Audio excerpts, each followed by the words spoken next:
Banner ವಿಚಾರಕ್ಕೆ ಬಳ್ಳಾರಿಯಲ್ಲಿ ಘರ್ಷಣೆ ಪ್ರಕರಣ 4 ಪ್ರಕರಣಗಳನ್ನು ಸಿಐಡಿಗೆ ವರ್ಗಾವಣೆ ಮಾಡಿ ಸರ್ಕಾರ ಆದೇಶವನ್ನು ಮಾಡಿದೆ. ಪ್ರಕರಣ ವರ್ಗಾವಣೆಯನ್ನು ಮಾಡಿದ್ದಾರೆ ಡಿಜಿ ಹಾಗೆ ಐಜಿಪಿ ಎಂಎ ಸಲೀಂ ಅವರು. ಬಹಳ ಒತ್ತಾಯ ಇತ್ತು ಸಿಐಡಿ ಕೊಡಬೇಕು ಅಂತ ಮತ್ತು ಸಿಬಿಐ ಕೊಡಬೇಕು ಅಂತ ಬಿಜೆಪಿಯವರು ಆಗ್ರಹ ಮಾಡ್ತಾ ಇದ್ರು.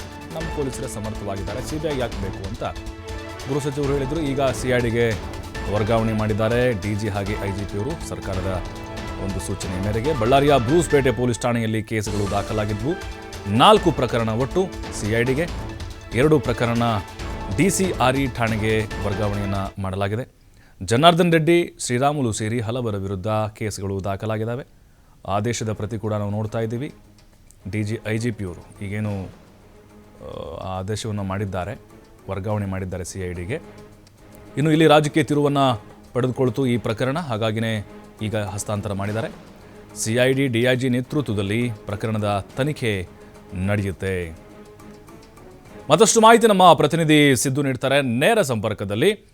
ಸಿದ್ದು, ಈಗ ಸಿಬಿಐ ಕೊಡಬೇಕು ಅಂತ ಬಿಜೆಪಿಗರು ಒತ್ತಾಯವನ್ನು ಮಾಡ್ತಾ ಇದ್ರು, ಬಟ್ ನಮ್ಮಲ್ಲೇ ಪೊಲೀಸರು ಸಮರ್ಥರಾಗಿದ್ದಾರೆ, ಯಾಕೆ ಬೇಕು ಅಂತ ಸರ್ಕಾರ ಸಮರ್ಥನೆ ಮಾಡ್ಕೊಳ್ತಾ ಇತ್ತು.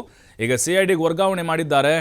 ಯಾವೆಲ್ಲ ಆಯಾಮದಲ್ಲಿ ಅಧಿಕಾರಿಗಳು ತನಿಖೆಯನ್ನು ಮಾಡಬಹುದು? ಅಂದರೆ ಸ್ಥಳ ಪರಿಶೀಲನೆ, ಅದರ ಜೊತೆಗೆ ಮಹಜರು ಕಾರ್ಯ ಎಲ್ಲವೂ ಕೂಡ ಇವತ್ತಿನಿಂದಲೇ ಆರಂಭ ಆಗುತ್ತಾ, ಹೇಗೆ?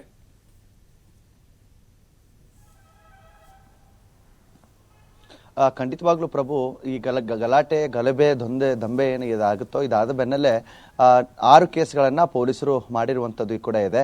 ಗಲಾಟೆ ಆದ ಮರುದಿನವೇ ಭರತ್ ರೆಡ್ಡಿ ಅವರು ಕೂಡ ಒಂದು ಏನು ಕೇಸನ್ನ ಕೊಟ್ಟಿರುವಂಥದ್ದು. ಅದು ಜನಾರ್ದನ್ ರೆಡ್ಡಿ ಸೇರಿದಂತೆ ಅವರ ಆಪ್ತರು ಮತ್ತು ಶ್ರೀರಾಮುಲು ಅವರು ಸೇರಿ ಅವರೊಂದು ಕೇಸನ್ನ ಕೊಟ್ಟಿದ್ದಾರೆ. ಜೊತೆಗೆ ಅಟ್ರಾಸಿಟಿ ಕೇಸನ್ನ ಸಹ ಕೊಟ್ಟಿರುವಂಥದ್ದು.